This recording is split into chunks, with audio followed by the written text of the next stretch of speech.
Hello, everybody. I hope you're having a nice afternoon. My name is Jan Boydston, and this is my brother. I'm Jim Brackman. Brother and sister, and this is our first YouTube video. Yeah. And the reason that we're making it is that we're co-authors of a children's book. Right. And we would like to invite you to our business Facebook page called Finding Socksville. And we just want to give a couple of minutes as to why we decided to write this book. We wrote this book during the COVID lockdown. Right. And Jimmy and I kind of had a shared experience, Yeah, even we in did. different places, Yeah, as to absolutely. why we thought it was a good idea to write a children's book that speaks to some lack of diversity that exists within children's book Yeah, in our absolutely. culture. It's getting better. Yeah, it's getting better. But we were wanting to help. So anyway, Jim, you want to talk about first? Sure. I've got two sons, Andrew and Colin. They both have beautiful wives. They live in Australia. They both have two daughters. So I have four beautiful granddaughters. He does. Anyway, Andrew, my oldest son, he definitely married up. He married a beautiful Asian girl named Esther, who is just a sweetheart. And they have two gorgeous daughters. They don't look like him, they look like her. Yeah, Definitely Asian. They are beautiful. Yeah, Kylene and Kayi. And when I was down there a few years ago, Esther shared with me, because they read books to their kids.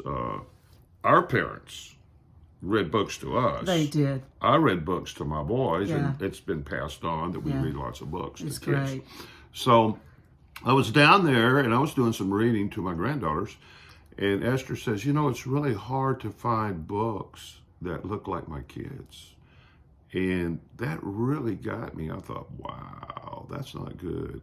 And so I remember that just hurt my heart, and I thought, if I ever write a book, I want to do something about that. I want to make sure that the books are not Caucasian, that they're anything but Caucasian. And I'm glad we did that, because we wound up later, after we came out with our book, winning a Cultural Diversity Award for it. Yeah, we did. And then that drew attention on the book, and we started getting calls and stuff. So Who would've it's guessed? been exciting. It has. Yeah, and so if some of you book writers or potential book writers, think Try about it. that. Try, you'll like Try it. Anyway, Jen, tell about your story about what happened to you when you were reading to the kids in Louisiana. I will. That Jim and I both live in Louisiana, Yeah. but we had other jobs and everything. We lived in different parts of the state. Right. But after I retired, I became a reading buddy for volunteering public schools in East Baton Rouge Parish. Many of my friends at church had been involved, and I always wanted to do it. I never had children of my own. And so I thought this would be a great opportunity to read to children. And I loved it. I don't think I realized how much I was going to love it, you know? So I did that for 5 years, and I would get to have one child for the whole year. They would be preschool, first grade or second grade, and I would really get to know them and love them. They would get to love me. I'm pretty sure I got more out of it than they did. And it was great to see how their reading skills improved just by that individual one-on-one time. But the frustration I would have is I would go into the bookstores that were in Baton Rouge. They have many wonderful bookstores, but I couldn't find many children's books except with Caucasian characters in them. And I didn't want to imprint the children about societies all for people that look like us.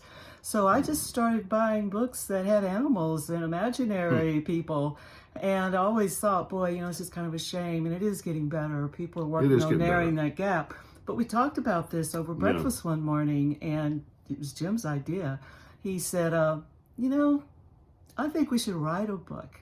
And so that's what we did. And it's interesting about the characters in the book. It's Tomas and Matilda. And tell them why Matilda. Matilda is my newest, youngest granddaughter. My youngest son, Colin, has two daughters, and their name is Ava and Matilda. So when we decided to name her Matilda in our book, and of course now I need to have sequels, so we need you guys to help us And let's buy some more books. And then that way we can do our sequels, because we already have great ideas for sequels. And I can get all my granddaughters' names in there and not be in trouble with them. That would be really fun. So anyway, we just wanted to say hello. Yeah. And we thank you for Yeah. watching this today. Absolutely. And we are inviting you to join our business Facebook page Please. called Finding Socksville. Socksville. Y'all have a great afternoon or evening or whatever. Yeah. Bye. Bye.